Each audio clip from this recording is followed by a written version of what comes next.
За зөв цэгийн сайтыг мэдээ нийтлэлдээ нийтийн албан тушаалтны зургийг ашигласан гэж үзэн 20 сая төгрөгөөр торгосон асуудал олон нийтийн анхаарлыг татаж шүүмжлэл дагуулад байна.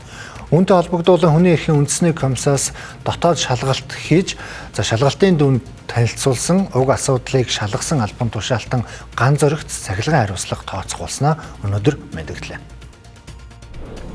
Өнөөдөр хүний эрхийн үндэсний комиссоос мэдээлэл хийж гомдлыг шалгасан албан тушаалтны үйл ажиллагаанд хийсэн дүгнэлтэд танилцууллаа. Тодорхойлбол нийтийн албан тушаалтны зургийг мэдээнд ашигласан гэх гомдлыг шалгасан ган зориг нь комиссын гишүүний өгсөн үүрэг чиглэлийг хэрэгжүүлээгүй бөгөөд холбогдох хууль журмын шаардлагыг зөрчсөн нь тогтоогдсон гэж мэдгдлээ.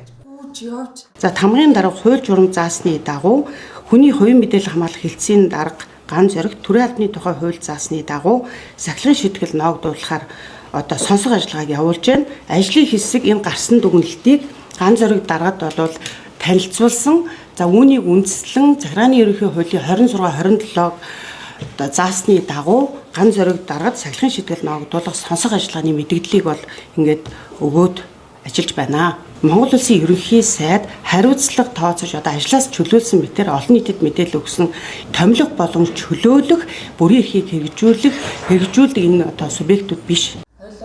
Иймд ган зоригт цахилгаан хариуцлага тооцох асуудлаар сонсох ажиллагааг эхлүүлээд байна. Энэхүү асуудал нь зөвхөн нэг байгууллагын шийдвэрээс сайлж хэвлийн эрх чөлөө болон иргэдийн мэдээлэл авах эрхийн хүрээнд өргөн хүрээний хилцүүлэг өрнүүлсэн гэдгийг хүний эрхийн үндэсний комиссоос хэллээ. Тэгэхээр миний хувьд бол надад байгаа миний факт бол би явсан албан бичиг болоод нөхцөл байдлын талаар хэвлэл мэдээллээс ийм албан бичиг явжээ гэдгийг бол мэдэж авсан. Цаашид хүний эрхийн үндэсний комисс өөрсдийн гаргасан шийдвэр зөвлөмжүүдэд дотоод хяналтаа сайжруулж ижил төстэй асуудал дахин гарахаас сэргийлэн ажиллана гэдгээ хэллээ. Мөн торгуулийн мэдэгдэх худлаа авсан зөв цэгийн сайт хууль заасан хугацаанд уг шийдвэртэй холбоотой гомдол гаргавал асуудлыг дахин нягтлж алдаа гаргасан тогтоогдвол засах боломжтой гэдгийг албаныхан мэдгдсэн юм а.